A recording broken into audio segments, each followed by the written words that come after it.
All right, welcome back to another episode of Phoenix Edge. This is an RPG podcast, and my name's Hat, and Eric is here as well. Hey guys, what's going on? And we had to miss last week. I had this little emergency thing going on, but we're back this week, so that's always good. So today we're going to be doing our final thoughts on Final Fantasy XVI. We're going to be hitting the marketing, the lingering thoughts about the story. We're going to look at what we would like to see brought forward in FF16, what elements should be left behind, and I'm sure we'll get off on some tangents in between, as we always do. But also, obviously, if you're checking this out on YouTube, you can check it out on iTunes, Phoenix Edge, just look us up, and vice versa, you can find us on YouTube. Other thing that we should announce before we get started, me and Eric were talking about it, and what's the next game we're going to play, Eric? Well, I figured since we don't look like a bunch of negative Nancys, I figured we do something that's like the complete opposite, and which I'll be phrasing more than I will be compelled to criticize, probably, which is definitely my favorite RPG, and maybe it's a little cliche to call this one favorite, but you know, there's a reason why a lot of people have it on their favorite list, and that is the legendary title Chrono Trigger. Boom. Yeah, that's also one of my favorite games as well, so it's going to be interesting to see if we have any criticism. I've been doing a playthrough recently, just kind of trying to refresh my memory with certain parts of it. I know you said you've played through it many, many times, but this is actually only my second playthrough, but I loved it the first time I played through it, so I am finding a few things of criticism on it, actually, that surprised me, but all in all, it's a great game, so I'm excited for that. Yeah, I've played it at least once a year. Sometimes I've played it twice a year. I've played it like on like Super Nintendo, PlayStation, DS. I mean, I'll play it on a wet paper napkin if it's available on that. So, well, long answer short, I play it a lot. Yeah, awesome. I'm playing it on the Super Nintendo. I'm emulating it, obviously, but I've heard the DS version is the best. It has the they redid the script, so the localization is better. Besides that, and they did add an extra side quest to it, so yes, it is the definitive version. I would say if you want the best Chrono Trigger experience, that one would probably be it. But there's absolutely nothing wrong with playing the other versions; they're perfectly fine. Yeah, the extra side quest in that is mostly to better tie it with Chrono Cross. Gotcha. Cool. Mm-hmm. Well, we'll be hitting that up. We are going to have a little intermentary. Is that the right word? Intermentary. I don't know. We're going to have a filler episode. That's a better word that I'm looking for. A filler episode next week. I guess we're going to be doing some like a more topic-based podcast, and then we'll jump into Chrono Trigger. So me and Eric will be figuring out what we're going to talk about. I'm sure we can figure something out. Oh, there's enough things for me to gripe about, so I'm sure we'll find plenty of things. Yeah, if anything, I'll just look at Tabata's Twitter account or something, and I'm sure I'll find something on there to gripe about. Maybe what he had for breakfast. But all right. So other than that, let's get started on our final thoughts with Final Fantasy 15. Now, I tried to organize this a little bit more because I think it'll flow a little bit better. So, firstly, lingering thoughts with the story. I guess first thing we should hit before anything is just episode Ignis. They released the trailer recently, and it's going to have Ravis in there. How do you feel about that? A part of me is pleased that what happened to Ravis that we never got to see will be shown in that episode. Mm-hmm. I definitely like that aspect of it. The thing I don't like is that is something that most definitely should have been in the original game, which keeps making me go back to that argument that these DLCs, Gladio's not so much, but Promptos and Ignises are definitely important story elements that were in the main game, and you're scratching your head wondering what's going on here, and we never got any proper explanation or flashback or anything. Right. I mean, we needed some story element that told us what exactly happened. Why couldn't Prompto tell us exactly what happened to him? Why couldn't Ignis tell me exactly what happened to him? Like, oh, I'm a demon. Okay, that's cool. Then you got Ignis on, I'm blind. And Noxus like, you want to tell me why you're blind? He's like, no, it's cool. They just don't tell you. I mean, if you want to do the DLC thing, fine. But you need to tell your audience what happened to these characters, at least. If you want to make some genuine DLC out of it, then fine. Right. Well, I mean, on one hand, I kind of had the similar reaction to you. I was like, oh man, they got Ravis in there? Good, because we need some more screen time with him.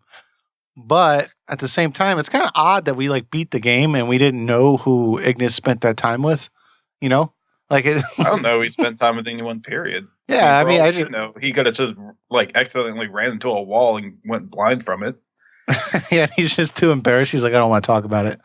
You think it's like some dramatic thing, and it's actually or he was trying to cook up a new recipe and some grease got in his eyes. He's like, yeah, this is just embarrassing. Like, let me see if I can come up with some other excuse.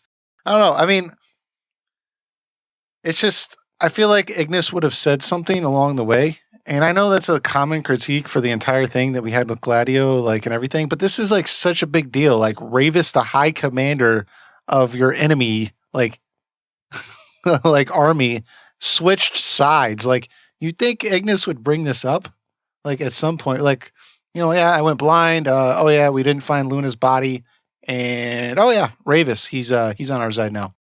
Did they mention that they were adding more scenes with him and Luna to give a better,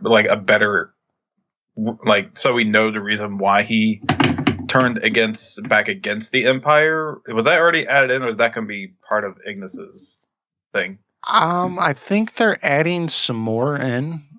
I'm not sure when. At least that's from what I understood. I mean, they did have the little, chapter 13 verses 2 update, which really didn't tell us anything. Although I will say on my second playthrough of the game, when I skipped the playthrough or the God, I can't talk today, the overworld, it did seem a little clearer to me. At least maybe it's because I've watched so much of the lore being explained now that I was able to pick it up a little bit better. But it seemed to me that he never had the motivation to stay with the Empire. That wasn't like his thing. He was more or less like just trying to protect his sister, and he knew that the prophecy or whatever was that she was going to die when she found the true king, and he was just like, you're not dying over this boy who's sleeps in and can't wake up. Which I guess makes sense, and that's why he was like, fine, I'll put on the ring, I'll be the one king, and I'll make sure my sister doesn't die, which all that makes sense. But they didn't really tell you. So, yeah, we just that's the thing. They just expect us to know this stuff, or just anticipate these plot holes being part of DLC in the future, which they can't even clear up for us. Yeah, and it's a disgusting form of storytelling. Like, oh, you don't know his intentions? Well, you can find out in this DLC you can buy for extra money.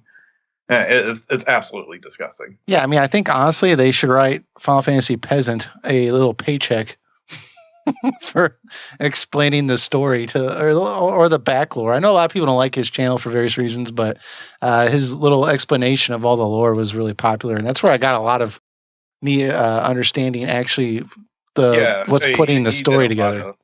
He did a lot of 15 content. I don't know if I can. I couldn't clarify his theory videos or stuff from unknown sources, but I will say that I did get a lot of whatever was truly clarified from him, and that was pretty cool. I guess I don't have any strong criticisms of his channel though. Yeah, me either. All right, so I think that's about it for that topic. I did have one thing that I wanted to address that I don't feel like I quite hit home with an original point with Luna when we were originally talking about it, that I actually forgot to mention. Luna, she travels everywhere that Noctis travels, and it seems strange that she's not traveling with them, especially since she's traveling everywhere that they're going. Like, it already seems strange that they didn't travel together, but the fact that she has to go to Titan, and then she has to go to Leviathan, and so she has to go to Altissia. I mean, they have to go to all the same places.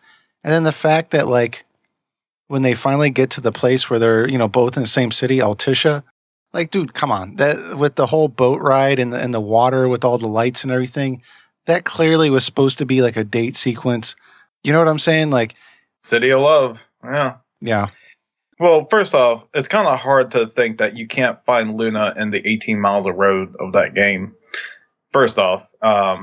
Second, it's really off-putting. Like, if you watch Kingsglaive at the end of it, she is just like, instead of like Libertas, who we've never see again after the movie, not even remotely mentioned, or really any of the Kingsglaive members for that matter, or what happened in Insomnia, but off topic on that. But anyways, instead of like Luna going with him and be like, okay, I can take you straight to the prince, no problem. This is kind of priority. You two see each other. And she's like, no, I'm going to be in fully dressed and out in the open for the Empire to get me. And I'm going to walk with these people. And it's like, okay, but you could use Libertas to protect you. It's like, no, I'll be fine. And she goes in. And like, you just see a few cutscenes in the game of her like healing and helping people. And that's cool. But like, why are you doing as Luna? Aren't you like running from the Empire? And then when we get to Altissia, then like, there she is. But the Empire, I don't even really know what happened. Like, did they explain like how she got caught back with them, or why she's in Altissia being a representative now instead of hiding from the Empire and trying to take back Tenebrae, stuff like that? I mean, none of it's explained. What's up with her? And because of that, no one cares about her when she gets stabbed by Arden. She's no heiress. If you think about it, because I'm trying to look at it from like, what does the player know, right? The player knows that I run around this like whole, like you said, 18 miles of area, and everywhere I go, these like soldiers are like dropping out of the ship and like attacking me, right? They're actively looking for me. And I would have to imagine that Luna is a similar sized target. They're also looking for her. And if she's traveling by herself, like, are these all these soldiers attacking her? I mean, how did she get to Altissia? Did she have to like get some mithril for the boat also? I mean, like there's the concept of the random Imperial soldiers dropping don't make sense in itself, because if they have such a good idea of where Noctis and his gang is all the time, why aren't they like sending more heavy heavy military, or sending one of the big people like Ravis or someone like that to get them? And like, no, they're just sending out random dispatch groups here and there. And it's like, it's not even like they're just gradually coming across either, because you don't see them coming. They just come out of nowhere. And they're like, hey, Noctis and his gang are here. Let's go down and get them. And then like, you just kill them and that's it. And all it is more annoying than anything. And there's nothing in the story that shows much of the Empire actually actively pursuing like Noctis and them. Like there are times when like they have a run-in and stuff, and Arden himself is keeping tabs on them to an extent, but there's like, we don't get any real feeling of the Empire's out to get us for. Well, and I think we don't even get that with Luna. I think people who defend the game would say the reason you don't get that feeling is because the Empire was talked into by Arden to let Noctis go ahead and do all these things so they can get the crystal. But they already had the crystal, so it doesn't make sense. See, I'm trying to defend it, and I can't. I get to these. I get to these places where it just doesn't make sense. I know Arden was trying to let Noctis. He was basically guiding him along, right, to make sure he fulfills his prophecy, because he wanted to have that final showdown. But I feel like he also talked the Empire into letting it happen, didn't he? If we want to make if we want to make sense of it, I would be okay with that argument. Okay. I don't know what he told them, but to poor execution of the audience understanding that. Yeah, there's not real good defense of that. I gave it my best shot, so maybe somebody else out there has a better idea. Yeah, and again, if someone wants to clarify something, just let me know. I'm not as much of a FF15 expert as I claim to be, and If you know there's a logical reason in the story that I may have missed out, just just point it out, and I'll gladly change my answer if I'm ever asked it again. Yeah, I mean, I agree with you. If anybody knows anything out there more than we do, that'd be great to clarify. Because I am a fan of the series, so I don't want to get the story wrong. But did you have any final lingering thoughts with the story that you wanted to get out there? I don't know. There's just much to say. It's just that I'm disappointed that I really like the concept of it. I really like the characters themselves. I was interested in what the world had to offer with it. I mean, I was there in line day one to get the game, and I definitely took off work to play it, and it's a game that just felt like it kept falling apart. Definitely story wise, as just much as you kept going through it, and it's easily on the very bottom of Final Fantasy. On my best or worst on Final Fantasy, it's definitely down there. And yes, I have played 13, and I have played Final Fantasy 2, and I can still easily put 15 below those two. Get some people riled up. I don't know. I'm not. We'll have to eventually cover Final Fantasy 2 at some point, I guess. But I didn't ever think that was as horrible of a game as most people give it credit for. No. So Final Fantasy 2 is not a terrible game. I think that it has a ton of shortcomings in the mechanics of the battle system. Yeah, but some of its dungeon design isn't that great. But but the overall story is pretty good. Well, yeah, and let's not get crazy here. I mean, it's a regular Nintendo game, Yeah, I mean, it does very well for a regular Nintendo game. Yeah. Mm-hmm. All right, so I think that kind of puts the nail in the coffin there with the story. I'm sure we'll think of something else as we go along here, but I know you wanted to bring up the marketing of Final Fantasy 15. You had a few points you wanted to bring up with that. That it's probably one of the worst marketing strategies I've ever seen with a video game. The amount of marketing they poured into this game and the amount of side merchandising and side games like that would even make a series like Star Wars be take it down a notch. Yeah. Well, do you have an example? Okay. For just Final Fantasy 15, it's not even been a year.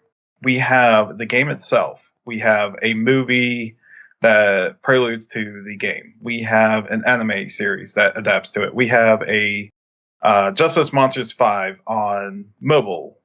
For we want to list the mobile, we have Justice Monsters 5. We have I forgot the exact name, but it's the Clash of Clans clone of the Final Fantasy themed A New Empire. We have King's Knight, that's not even a Final Fantasy 15 related game, but they just slapped 15 on it. On top of that, and we have the King's Tale side scroll beat 'em up that's on the console, but that one's not mobile. We have a bunch of sponsorships from places like Coleman that's friggin' everywhere in their tents. We have Cup Noodle, stuff like that. And honestly, stuff like I understand the advertising and marketing that sometimes you have to put in in the movie and such like that, but you definitely need to be more clever with it. It's kind of just it's really off-putting when you make very blatant marketing like that. And here's what other thing. Go ahead. Yeah, with the product placement, I agree with you. You have to be clever with it, but I feel like Final Fantasy 15's shortcoming with that was, for example, with the Coleman, dude. Okay, I get it. Put Coleman in there, occasionally, whenever you're at a campsite, it doesn't need to be all four chairs are Coleman, the tent's Coleman, the grill's Coleman, you know what I'm saying? Everything you see on the screen, you see Coleman 17 times. It's just over the top. Just have a lantern that's Coleman or something. You know what I'm saying? Or the cup noodles thing was okay because they mostly contained it to a little cup noodles stand, and it didn't really bother me. And there's a few instances that were kind of funny, I guess. You had a whole side quest about it. Yeah, I mean, you need to put behemoth meat in your 15-cent cup noodles.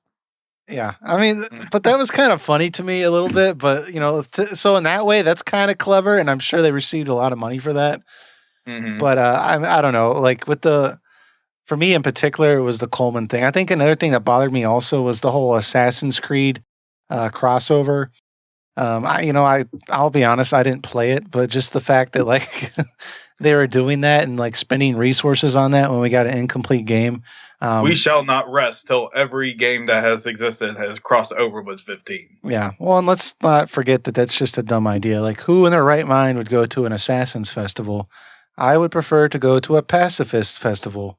I'm not going to go to a festival with all assassins. That's The Coleman thing, though. Who realistically buys one brand of everything? Do you go somewhere and go like, okay, I need a Coleman tent, I need a Coleman plate, I need a Coleman chair?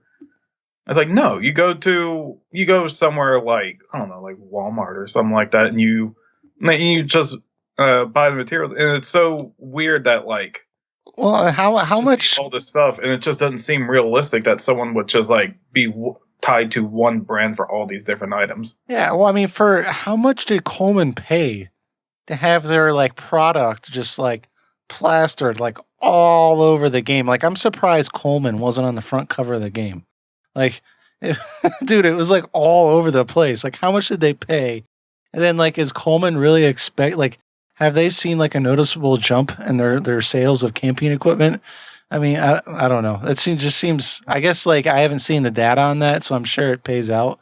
But it just seems strange that Square, like they must have received a lot of money for them to be willing to just put it all over the place. It was preposterous. It's so obvious that Square is so desperate to make a profit in this game.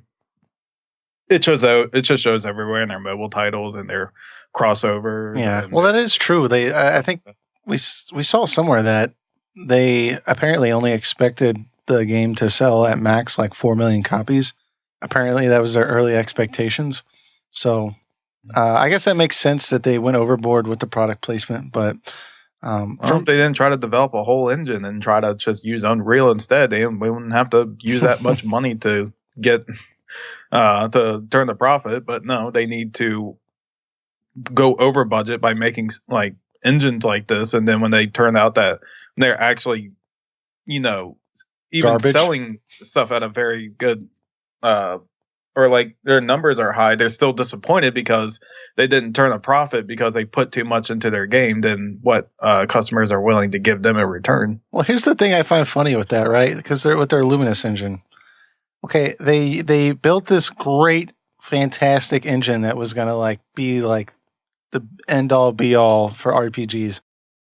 Okay, then they noticed that, oh man, this thing is way too powerful to run on the PlayStation 3, which is originally when they developed it. So then they're like, oh, the PlayStation 4. So then they start developing the game for the PlayStation 4, and then they still had to cut a bunch of content because they couldn't get it to run on the PlayStation 4. I'm sitting here thinking like, dude, I'm sure this is a great engine, but if it can't even run on the PlayStation 4 when you designed it for the PS3, like, like what kind of system is this? It's not very well suited for what you're trying to make games for. So, I mean, you're exactly right. I'm sure that just put a ton of man hours trying to tweak everything to get it to work. I don't know. It's just preposterous. They'll figure it out eventually because I think, I'm not like an expert in the industry in this type of thing, but I'm sure at this point, Unreal Engine, it's pretty good. I'm sure you can do just about anything you want to do in that. Like, Oh yeah, and you know what the proof of that is? Kingdom Hearts 3. They were using a different engine before they went to Unreal Engine 4. Yeah. What I believe it was called like someone correct me if I'm wrong, but it was called like the Kingdom Slider engine. It was like a new engine they were making for Kingdom Hearts. And like I think like 1 or 2 years into development, the higher ups came in and said, okay, this is going to take too long to make this game under this engine. You need to use the Unreal Engine 4 now. And the team dishearteningly, switched their assets over to Unreal and started over again. That's why Kingdom Hearts 3 has been taking longer than expected. But from what I've heard is that like the development pace is actually going very well now, and 2018 is now a realistic time frame that Kingdom Hearts 3 is going to come out, because they are not dealing with their own engine that they're not familiar with. They're dealing with an engine that someone else has to deal with when something goes wrong. And because that they're now developing smoothly, and Final Fantasy VII Remake has its own issues why it's getting delayed. They're switching back and forth at companies developing it, but they're using Unreal Engine 4 on that. The main Final Fantasy team is what is truly messed up, I think, right now. Because as much as I like to just say Square Enix, it's not really just in Square Enix as a whole, because their AA games are fine. The Final Fantasy XIV team is doing great. Dragon Quest team is doing fantastic as always. And and their HD remasters are usually a pretty good quality. They go a little more out of their way than most people do for that. And their AA games are pretty great. Like they have like Lost Fear coming out, Project Octopath, games like that. I mean, they're releasing those type of games again, but my gripe really boils down to the main Final Fantasy team and how the higher ups and president and producers are marketing the game, or like getting like milking every cent out of their customer with it. Because I know I'm being long-winded, but the last thing no worries. Is that this is with Final Fantasy 15, this has truly felt like the first time that the Final Fantasy has felt like a brand and not an experience I get anymore. And if they believe this is the future that you have to go with it, then I truly believe that the Final Fantasy series from here on, for me, is going to die a painful death. For me, at least. Yeah, I mean, it does feel like that, doesn't it? I mean, when you have like 13 games coming out over a period of a year that all have Final Fantasy 15 written on it, it doesn't feel special anymore. It feels like just a tool. And they're what they're going to do is they're going to water the name down until it doesn't mean anything. Like so. You remember in Spaceballs when they were making fun of like their own marketing their own movie, like yogurt coming out with like Spaceballs the cup, Spaceballs the towel. That's exactly. I mean, I saw that movie the other day and I was thinking exactly Final Fantasy 15. I'm like, this is Square Enix's strategy with this game. Well, is just poor marketing. What do you think was going through their head when the Omen trailer came out? Because that thing came out maybe I think about a month before the game actually came out itself. So it was was clearly for something else. Yeah, like if anybody listening to this has not watched the Omen trailer and has played Final Fantasy 15, you should go check out Omen trailer. And keep in mind, this trailer came out a month beforehand. Like it starts off with you like at the gas station in Hammerhead, which is familiar from the game, but you walk in the thing and all of a sudden like you're in this room in Altissia, I think, with like a wedding dress, and then you're seeing Luna and it's like a ghost, and then you're on a train and like soldiers are chasing you, and then you're like battling a Cerberus, and then like you're trying to wrap this chain around like this like big robot thing, and this dog's following you everywhere, and like at the end of it you end up stabbing Luna, and he's like doesn't realize he did he did that. He thought it was something else. I'm just like looking at this now, like, dude, like there wasn't like none of that. Not even conceptually was that what we got, And they tried to say like, oh, like, we try to release trailers that like, give people an impression of what the game will be like. So this isn't necessarily in the game, but none of that was in the game at all. Like not even like that wasn't even the storyline, Exactly. It was not. That was not part of the story at all. And it coming out a month before, I think what they're attempting to do is try to make some artsy-fartsy symbolism or thing to that. And every person that has seen this Omen trailer, from who I've talked to personally, I won't say the whole. I say the people I've talked to, and every time I've shown this trailer, the number one reaction I got out of it was, "This was never in the game. Yeah, none of it." Any strong interaction with Luna was not there. Mm-hmm. Noctis did not directly kill Luna at all in any way, shape, or form. Yeah, he didn't. Not even indirectly. Yeah. Noctis is never alone being chased by soldiers. I mean, he is alone in the building, but he's going through a survival horror fighting, or, getting past zombies. None of this stuff is in it. The sense of dread and chase that Noctis is going through, none of it is in it. And the only logical conclusion I can come to is this was something that was in the story that just got completely written out, or they just didn't have time to do it. But they didn't want to waste the money that they put towards making the CG trailer for it, because it is a really good trailer. If you watch this and never played 15 before, it's a beautiful trailer.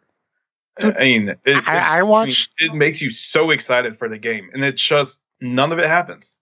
Yeah, I mean, for me, like I watched that because I was following this game pretty close, and when they released that trailer, I watched that. And I was like, dude, this game's gonna be amazing.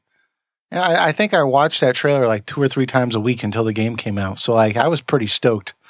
And the fact that like none of it was in there, it just seems so unethical, because I'm sure that attracted a lot of people to buy the game, Oh yeah. I mean, like it made me more excited. I'm like, I want to see this in the game. And I never saw it. I was actually thinking about it while I was playing it. I'm like, where's the part where like any of this happened? It's like it was just like continuing disappointment as I was getting through to the game when I beat it, and I was like, that's it? Like there's not more story to it? Yeah, like did I miss a huge side quest with this whole Omen trailer? Some people have speculated that the Omen trailer was actually what Nomura was working on, and it was like some leftover footage or something. I don't know about that. Maybe. But. Yeah, some people theorycraft that like they were trying to be faithful to the Final Fantasy Versus 13 story coming in, but like this is all theory. Like there's no actual proof or evidence of this. It's just people around the internet are like saying like, oh, these Square Enix employees said. But what they theorized was that this was actually content of Final Fantasy Versus 13, and they were converting the story over, but Square Enix deemed it too dark to release as a Final Fantasy title. Right.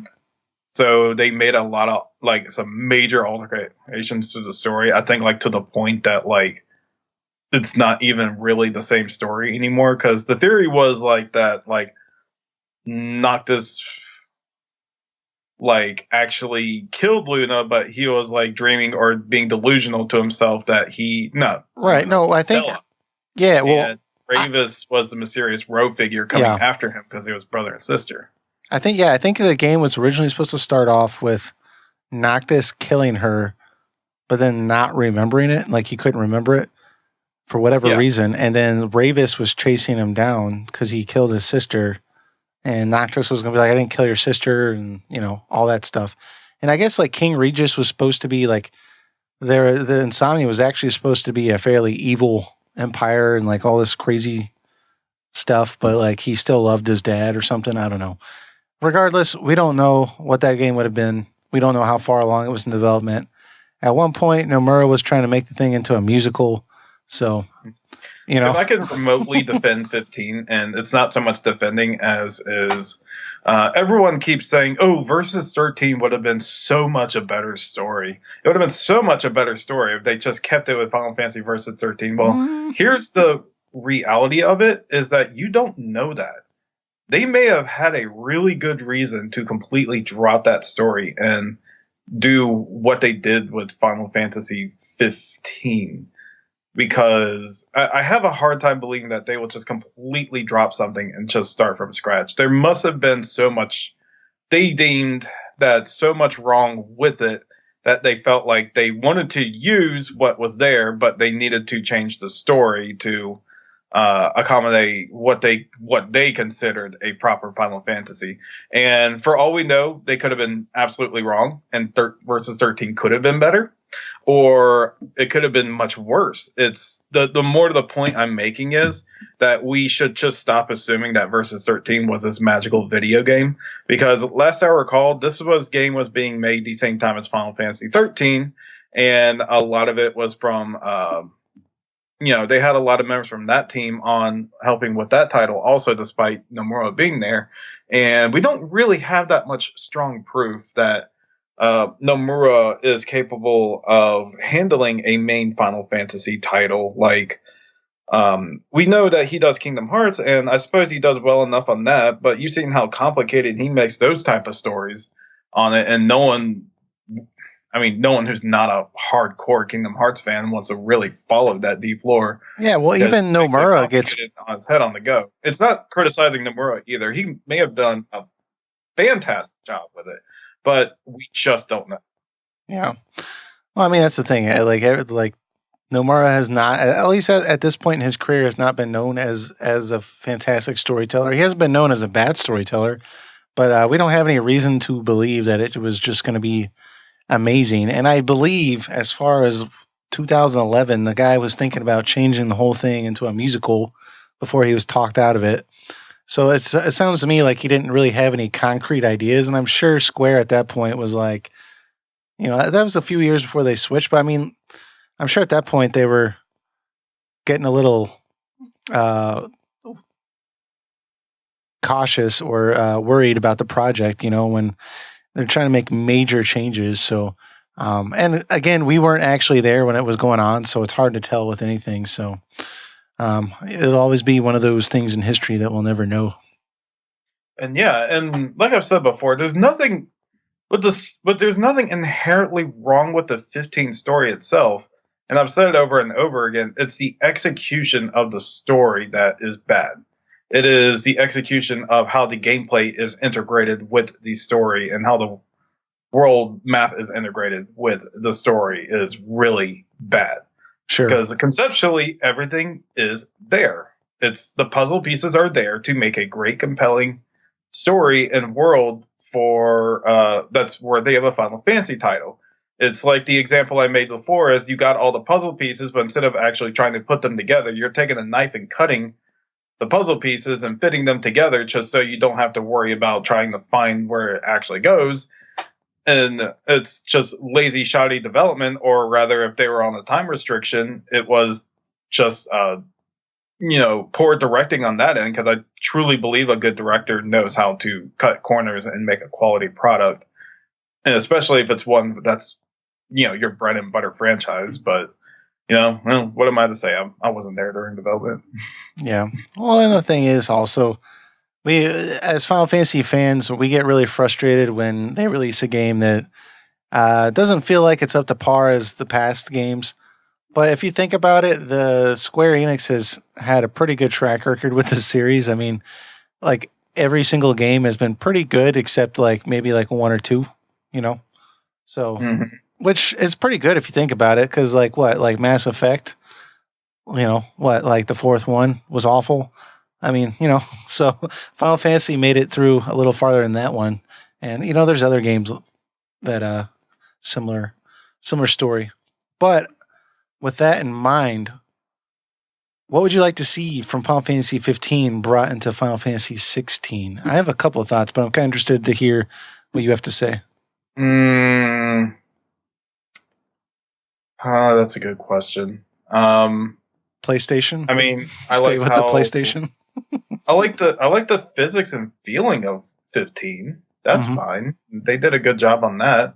I like the feeling of riding chocobos and stuff like that. I'm not entirely against them using action RPG style again. Right. 16, but I feel like they should do more to feel like you're in control, or better coordination with your teammates or something like that, or have a 8-person type party and customize or make party setups more in the way you want to, instead of entirely depending on the same 4 over time. I would definitely like a turn-based system again if you had me choose, or an ATV turn-based again. But if they're going with action, I wouldn't be entirely against it. Yeah, I mean, with me, obviously I do like the chocobos. I think that's one of the biggest things everyone's been talking about is they really captured the chocobo. Like it was the choco. I don't want to say the chocobo experience, but that's the only thing that comes to mind is the fun aspect of just riding them. It felt really natural. However, with the battle system, like you were saying, I mean, if it's up to me, I would choose a turn-based system. I mean, when people say they would choose a turn-based system, some people like freak out and they like their mind automatically goes to like Final Fantasy IV or something. I know I don't want Final Fantasy IV's battle system on Final Fantasy 16. I wouldn't mind if Square would, change it up like they always do and just come out with a new, crazy new turn-based system. Every single Final Fantasy's turn-based system is different. However, I'm not gonna lie. Like if they went with a more action-oriented system for 16, I wouldn't complain that much. And I think what they did in 15, the base idea of it was pretty well executed. There was a lot of issues with making it strategic that I had problems with. And I wouldn't mind if they just refined that system a little bit more. And I think just like you said, they need to give you access or control of the characters. And I think they would do that in the next one. I think they kind of realized that wasn't really a good idea for this game to only give you control of Noctis. I don't know how you would do that with it being action-based other than allowing you to switch between characters. I personally wouldn't mind if they kind of pulled the Gambit system from 12 a little bit. Maybe not so much automation, but just being able to adjust your party members' AI. So, they don't run into magic when you're casting it or, they can come over and heal you when you want them to and things like that. But in general, I liked like the warp striking and all that stuff. It gave me that did give me an optimism about the game that maybe they could refine that in the future and it would be a pretty good system, Yeah, like Star Ocean had done it. That you just hit like L1 and R1 and you switch between the characters. It's as simple as that. Yeah. I think Final Fantasy 13 has a pretty fast-paced battle system. It's pretty fast-paced.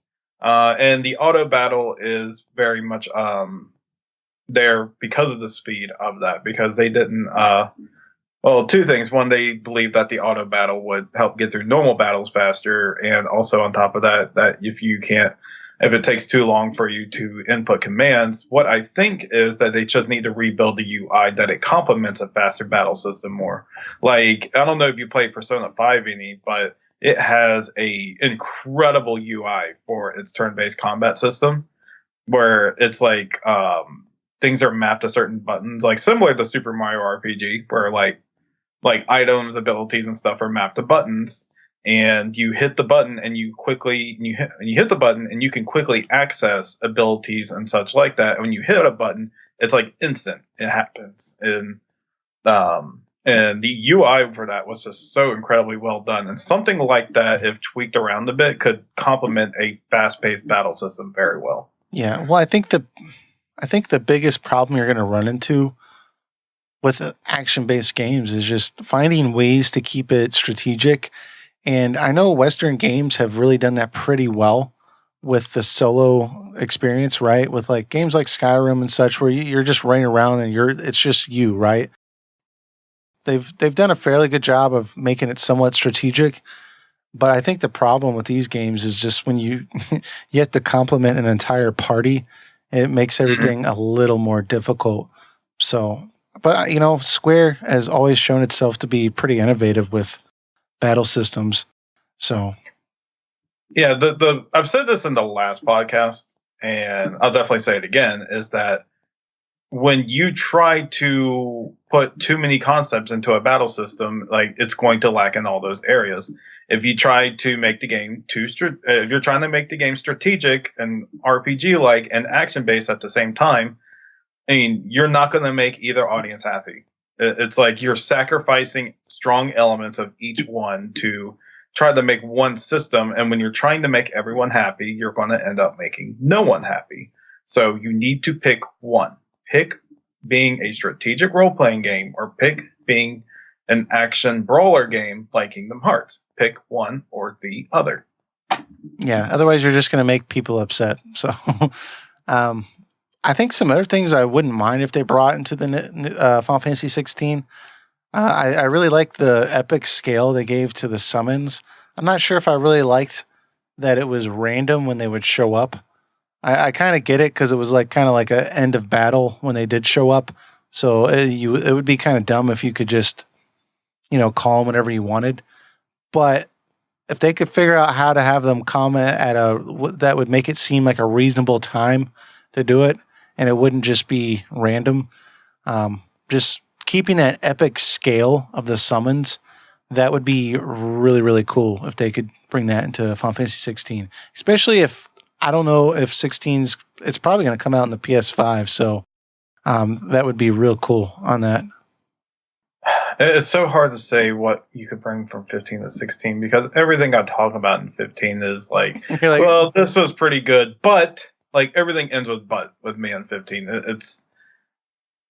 It's so hard to describe what, because I can tell you what would make 16 great, but I can't really tell you what could be brought from 15 to make 16 great because it's very minimal on that for me. Mm-hmm. I think the only other thing I could probably think of would be now this is very nuanced opinion here because I know when I say this, everyone's going to be thinking what are you talking about? There's certain quests in 15 that I felt like were very fun, like the quest with the Hunt for Deadeye.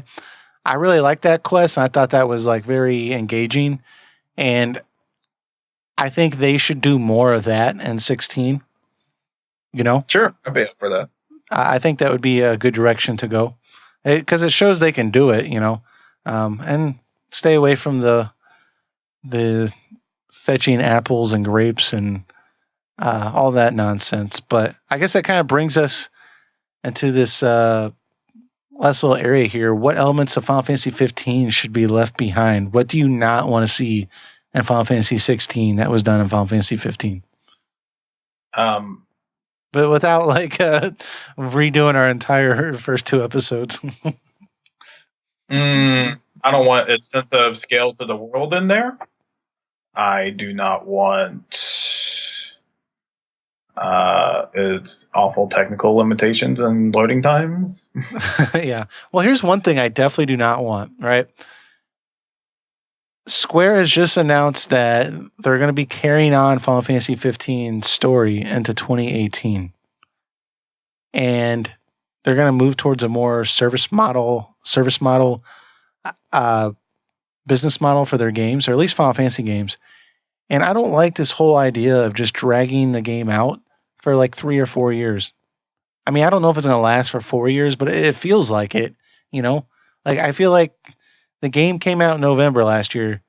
It should stand on its own 2 feet, and then that should be the game. I feel like I'm talking like I'm an old man here, but it's just this is ridiculous. It's 2018. They're oh yeah, we got another season pass if you want to buy that. And it's dude, so at this point I would have spent what?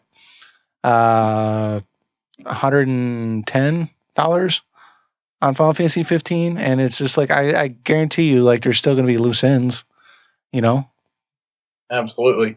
Yeah, I guess you put that best, as I don't want the business strategy of 15 to make it to 16. Unfortunately, that's probably going to be our reality, the way the president of Square Enix described, as he's literally saying he wants to milk a single game as much as possible.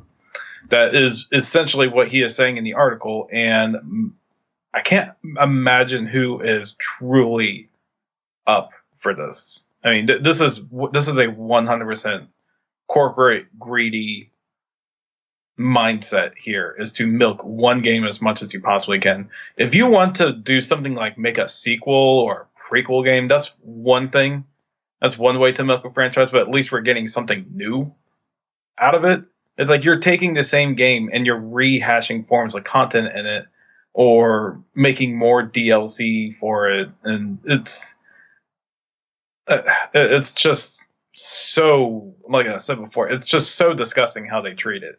They treat it, like I said before, the simplest way to put it is that it's Final Fantasy 15 is a brand and not an experience. And it literally coming out of the CEO's mouth, that is so ridiculously disheartening that it has just put my faith in like AAA Final Fantasies. Like I've just lost faith in it, and I have little to no hope of 16 being a great Final Fantasy title. I can always be.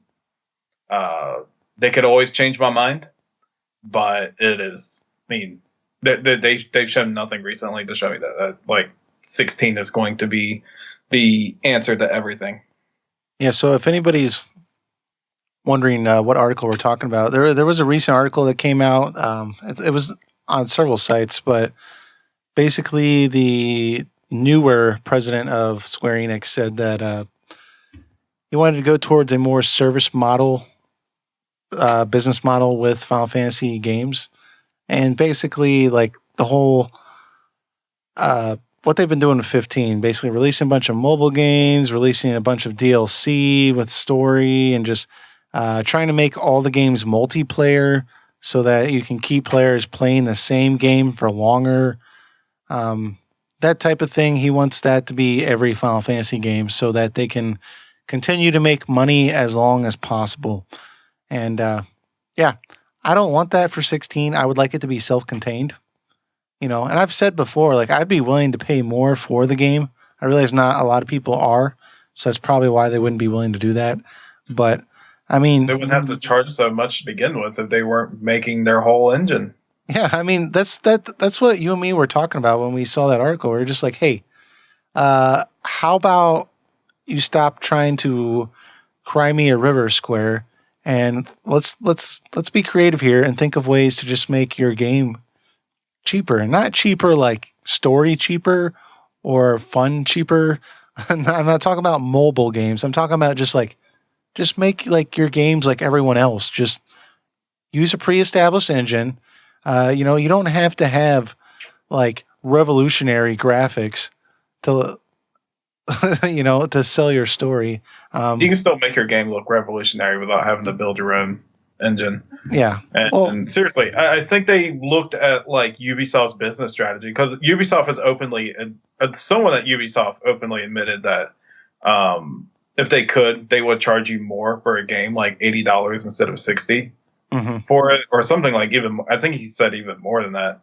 I would have to check it again, but he said, that's why like microtransactions and the DLC exist, is because they're trying to milk every cent out of you as possible. And Square Enix is like, hey, that's not a bad idea at all. And they go and try to do that themselves instead of trying to find ways internally on how they could adjust their budget accordingly.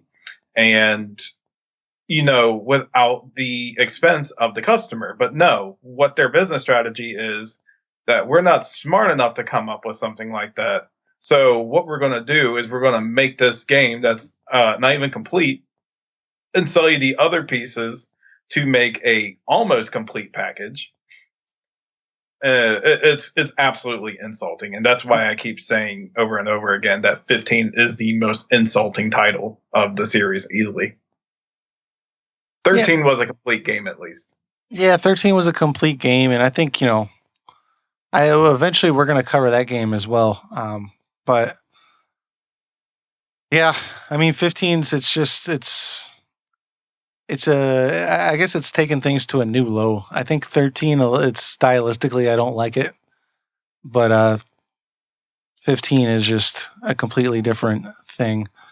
13 has problems as a game. 15 has problems as a game and as a brand. Yeah. I mean, well, to me, it cannot be a good business idea. It's any kind of business idea has to be sustainable, and it cannot seem, to me, it doesn't seem very sustainable to release your game that's known for telling a story, right? That's why people buy it. They like the characters. That's why they still talk about it 15 years later. That's why they still cosplay with it and they write their fan fiction and everything. People like the stories. So when you release the game and your business model is, let's release this game so that the player knows what happens in the beginning, middle, and end, right? So you already know how everything ends, how everything wraps up. and then we're going to cherry drop or just drip like little plot points to try to fill in the gaps and act like it's going to make the game like 10 times better. It's like, no, dude, like I already know what happened to Ignis. I already know what happened to Prompto. Giving it to me after I know the ending isn't going to make it better. So that just can't seem like a very sustainable business model. I think Square's just thinking too near term. They need to think long term. You're exactly right. And we've seen so many practices in the past where people or companies trying to get more money from their customers or try to prevent piracy and stuff like that. And every time these AAA companies that are supposedly supposed to have the best of the best and the greatest of minds, in their company, and none of them can come up with an actual great way to minimize the cost as much as possible and still make a great game at the same time and not feel the need to, or find ways to not come up with things at the expense of the customer. That is just the issue with it. They keep not focusing on what they can do to improve on their back end, and they care more about how they can milk us for every penny we're worth on just one single title. Yeah. And that's what it feels like with with this game. So Square, stop it. That's all I can say. Don't do this anymore. The main Final Fantasy team and the higher ups that look past it, yeah, stop it. Yeah, I don't know. Maybe Dragon Quest team, Final Fantasy 14 team, AA team, you're great. Keep doing what you're doing. But the Final Fantasy team, get your blank and check. Yeah. Well, what scares me is just that, all these other teams are doing great until those games are like huge sellers, and then they'll just do the same thing with those. I'm surprised they haven't done it with Dragon Quest, but I think that's because the West hasn't been that interested in Dragon Quest. Oh, the higher ups! I can guarantee you, the higher ups do not mess with the Dragon Quest team, but so much because Yuji Horii and the main head of Dragon Quest since the very first game, and the composer and the artist for that game are all still there. They are still making these games, and they are still consistently good.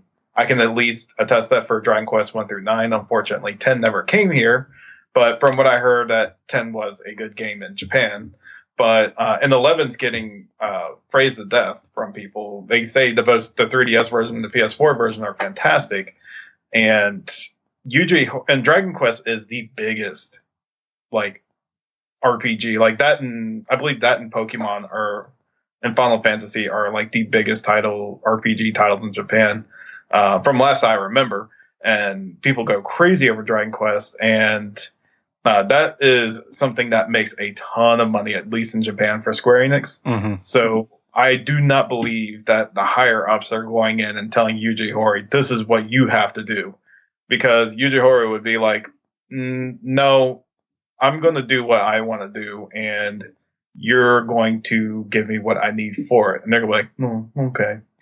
Well, I think Square's kind of learned its lesson with, when you have the series creator and like the composer and the artist, and they're all still happy working for your company, let's not like mess with it, because they can leave, I mean, with Sakaguchi and then Nobuo leaving Square, and Final Fantasy has never really been the same since, strangely enough, That's another issue I have is, as your company, if you have the team that made Final Fantasy 1 through 10 great, or have the level of standards that people expect out of it, I would feel like if you lost those team members, that you would be putting even more effort to make a better Final Fantasy. We don't need you to recreate the magic necessarily that team made.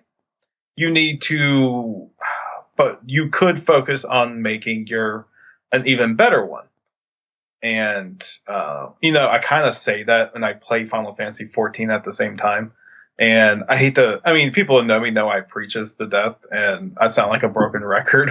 But if you want a good Final Fantasy story in the modern age, I mean, it's in the MMO. It's in Final Fantasy XIV. That team made a solid story, and they continue that story. They've been continuing that story for a long time now, for 4 years for A Realm Reborn in particular. And the story is just consistently great. I mean, in terms of Final Fantasy, uh, it's beautifully written, it's beautifully executed, and the only thing truly holding it back for a lot of people, I say, is just the fact that it's a MMO. And if you can look past that, it's a fantastic game. So that's like the only thing that gives me kind of hope for it. But the thing is, it's not the main Final Fantasy team that's doing this. It's a specific team built for this particular title. And the person ahead of it, Naoki Yoshida, has an extreme passion for Final Fantasy games and has wide respect for it. Mm-hmm. So if you're looking for a good Final Fantasy story, there it is. And why the team making like 15 and now upcoming 16 and 7 remake and Kingdom Hearts 3, I just don't know why. I mean, I won't say I'll keep Kingdom Hearts 3 out of this, but I don't understand why they can't look at that and say, like, why aren't we making stories and characters and stuff like this at this level of quality and the execution or anything like that? It's like, where are we failing that this team is succeeding?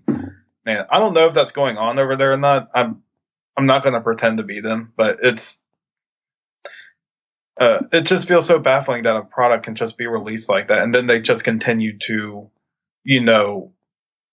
take their foot and crush it in our wound while we're on the ground. It's just absolutely disgusting what the main Final Fantasy team and the higher ups are doing. And I know I'm repeating that over and over, but I feel like it's something that needs to be repeated over and over. Yeah. Well, and I wouldn't mind if that was something that was, well, not that. I don't want this problem we're talking about brought into Final Fantasy XVI, but I wouldn't mind if they brought in some new blood, which I guess is what they did with Tabata, but maybe not even with like that level, like some brand new people for Final Fantasy 16. And I mean people that like are actually passionate about the game, right? So that should be like the main criteria if you're directing the game in particular. Like, which Final Fantasies have you played? Like, tell me which ones are your favorite. Why are they your favorite? I don't know if it's true, but I saw a video with Final Fantasy Union. Anybody listening to this can look it up, and it was like titled like 10 things you didn't know about Tabata. And one of the things they listed was an interview from Tabata where he said that the only Final Fantasy he has actually played himself, like personally, is Final Fantasy II, and he fell asleep playing it. And I'm just like, why would you choose somebody who has never played any of the games before? I mean, he said he did go back and like read like production notes and such, and like read the scripts and stuff for the big games. Like he said, Final Fantasy VI and 7 and 10, and like he read like the whole plot and everything, and like so he felt like he had a good idea of the games. But I mean, that's not the same as being passionate about it. So I wouldn't mind for 16 if they brought somebody in that grew up playing the games, was excited for the games when they came out. Because that's the big thing with Final Fantasy XIV, right? The director of that game, or the one that came in and fixed it, he grew up playing online games, so he was passionate about it. He knew what it needed to be done to fix it. Yeah, I mean, I guess you don't need to be a big fanboy of the series to get it. I think as a director, the main thing you should know is have a very strong understanding of what makes the title great and what elements of it that people truly enjoy about it, and try to take that and make it better. But yes, there is a certain level where you should very much understand your brand. And if you're someone that's like never even really seen it, because like even for Star Wars, J.J. Abrams has seen Star Wars. He likes Star Wars and stuff like that. He saw Star Trek. He knows how the elements of that work, and he made movies of it. He directed, and so yes, to an extent, they definitely need to know the product they're getting. They should play through other Final Fantasies. They should discover what made them great, and then they need to apply it to the game that you're making while still, bringing something great and new to the table. And Tabata, if you've seen his records, he has no real history of like having any strong, or like the strongest title he has on there is Crisis Core. And even that game can get pretty split among people a lot of times. And I don't know. I really feel like I wish I knew Tabata more to really get a good grasp of how he is as a director, or his mindset, or how he works, or how much influence he higher ups has on him. Sure. I kind of wish there was like more interviews with people that would kind of bring that to light, but I don't know. I mean, for 15, it's so hard. It seems like a real mixed bag on it, because there's like a half that loves it, and anyone who watches a video is going to hear from me and be like, "Well, this guy's full of crap." I mean, I loved it, right?